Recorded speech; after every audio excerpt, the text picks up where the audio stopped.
Hey everyone! Welcome back to our channel Canada Immigration News. We hope you're doing great. In this video, we'll talk about #Immigration Matters campaign from IRCC emphasizes the advantages of immigration.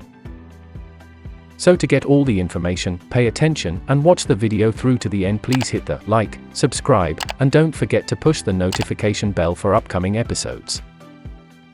So, without any further delay, let's jump into the video. As part of its efforts to increase awareness of the advantages of immigration and all the ways it enhances Canada, Immigration, Refugees, and Citizenship Canada has been promoting its Immigration Matters campaign since 2018.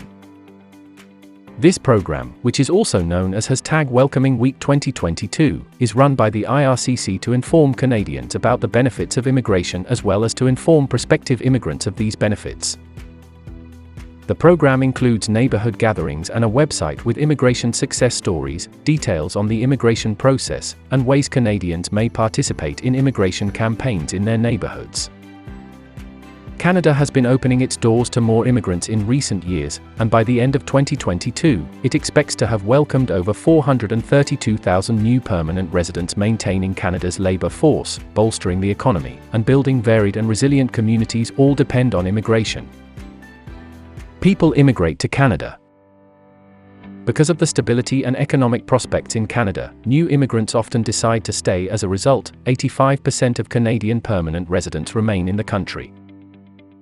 The majority of immigrants reach the same income as a Canadian citizen within 12 years of arriving, according to the campaign data for skilled workers who have some prior Canadian work experience, such as those who apply through the Canadian Experience Class or another express entry program. It frequently takes less time. In times of need, Canada has a history of welcoming refugees. According to the UNHCR, Canada has welcomed more than 700,000 refugees since 1959. This is still happening now as Canada accepts Afghan and Ukrainian refugees. Since the commencement of the crisis, more than 80,000 Ukrainian refugees have entered Canada thanks to the Canada-Ukraine Authorization for Emergency Travel (CUAET). Ukrainians are now able to get visas for temporary resident status. Afghanistan has also sent a record number of immigrants to Canada. 11,415 Afghan immigrants arrived in the first half of 2022, ranking them as the fourth largest source of immigrants for the year to date. Why is immigration to Canada necessary? Canada puts a lot of effort into luring the best international talent, in large part due to the country's aging population. More than 9 million baby boomer Canadians will be eligible for retirement by 2030. There aren't enough babies being born in Canada to make up for these figures, and the country only has 1.4 children per woman. Given this, Canada mainly relies on immigration to fill labor shortages.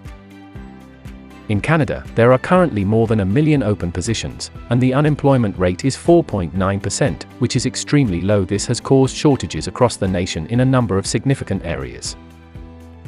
For instance, according to Statistics Canada's most recent data, the healthcare and social support industry had 147,500 open positions, or a job vacancy rate of over 6%. In order to fill open positions in the health sector, immigration is a major factor. According to census data from 2016, 1 in 4 healthcare professionals is an immigrant in Canada. Immigrants make up 36% of doctors and 23% of registered nurses. They also represent a sizable portion of other healthcare professions. 35% of nurse assistants and similar jobs. Among pharmacists, 37%. Among dentists, 39%. 54% of dental technologists and those in related fields. In addition, 33% of all business owners in sectors like construction, professional services, healthcare, and retail trade are immigrants. Roughly 260,000 of the nation's over 600,000 immigrants who self-identify as independent contractors have waged workers. Typically, new arrivals are educated immigrants.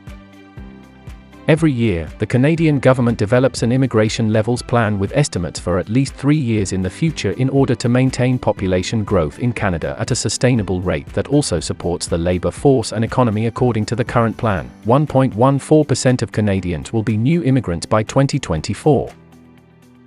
By allowing close to 60% of all immigrants from the economic class, the plan also claims to have a long-term focus on economic growth.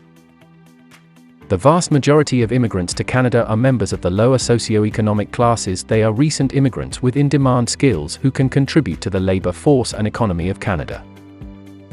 The economic class has made up nearly 138,000 of all new immigrants so far in 2022. This is crucial because as more Canadians retire, fewer Canadians will be paying income taxes, which means there will be less money to support federal and provincial costs like infrastructure, pensions, and healthcare systems. Economic immigrants frequently arrive in Canada younger and with the majority of their working years still ahead of them. This is it in the video. Thanks for watching the entire video. Hopefully, you loved the video. See you then in the next video, in which we'll talk more about the latest updates. Till then, take care.